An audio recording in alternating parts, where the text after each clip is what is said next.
Bonjour à tous, j'espère que vous allez bien. Alors, je vais un peu vous expliquer la petite stratégie lorsque vous arrivez et que vous n'avez pas de diplôme, ou bien que vous avez des diplômes, mais vous n'avez pas assez d'argent pour commencer directement les études. Imaginez que vous êtes arrivé avec le visa loterie. Vous avez des papiers à travers la loterie. C'est-à-dire, vous pouvez déjà commencer à travailler, vous pouvez faire ce que vous voulez, vous pouvez aller à l'école. Maintenant, vous décidez de vous donner 2 ans pour travailler l'argent. Et l'argent que vous allez amasser, vous allez soit l'investir quelque part, créer un business, soit repartir à l'école si vous voulez. Alors, il faut fonctionner avec des stratégies. Il y a des gens qui vont aller dans le McDonald's, mais le problème avec McDonald's, c'est que McDonald's ne pourra jamais vous donner ou vous permettre de travailler plus de 40 heures. Alors que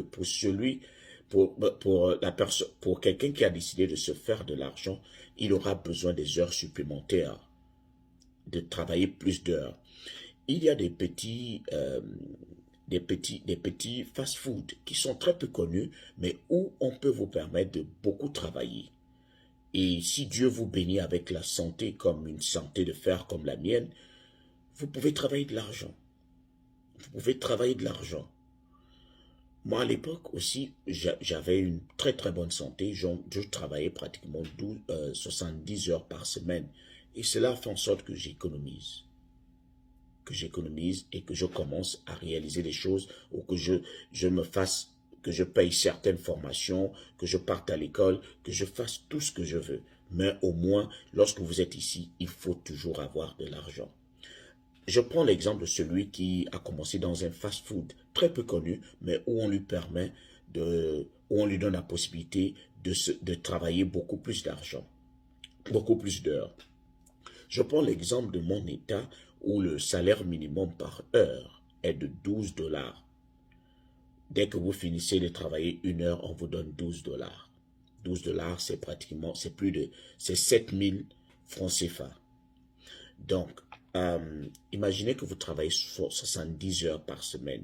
Vous avez travaillé dur. Parce que celui qui a la mentalité alligator doit travailler dur avec des objectifs.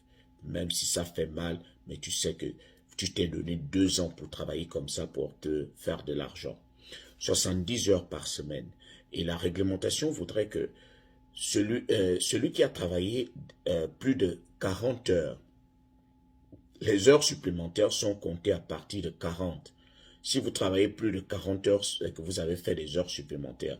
Mais en deçà de 40 heures, vous n'avez pas fait des heures supplémentaires. Donc 40, ce sont les heures réglementaires. Imaginez que vous avez travaillé 70, ça va faire 70 moins 40, il reste 30 heures d'heures supplémentaires. Et vous êtes payé par 12 dollars de l'heure. On va d'abord faire 12 dollars multiplié par 40 parce que ce sont les heures réglementaires. Ça va vous donner 480 dollars. Ça, c'est par semaine. 480 dollars parce que vous avez travaillé 40 heures. Maintenant, vous êtes allé au-delà de 40, donc 30. Vous avez 30 heures de bonus, 30 heures d'heures supplémentaires. Alors, les 30 heures et que vous êtes payé à 12 dollars de l'heure, la moitié de 12, c'est 6. Donc, on fait 12 plus 6, ça fait 18. On va multiplier les 18 par 30, parce que vous avez fait 30 heures d'heures supplémentaires. 18 multiplié par 30, ça donne 540.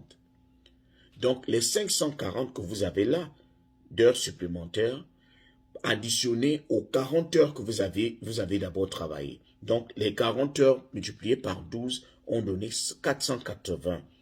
Les 540, ce sont les 30 heures d'heures supplémentaires multipliées par 18. Ça a donné 540. Lorsqu'on on additionne les deux, ça vous donne 1000 dollars 20 que vous avez travaillé par semaine.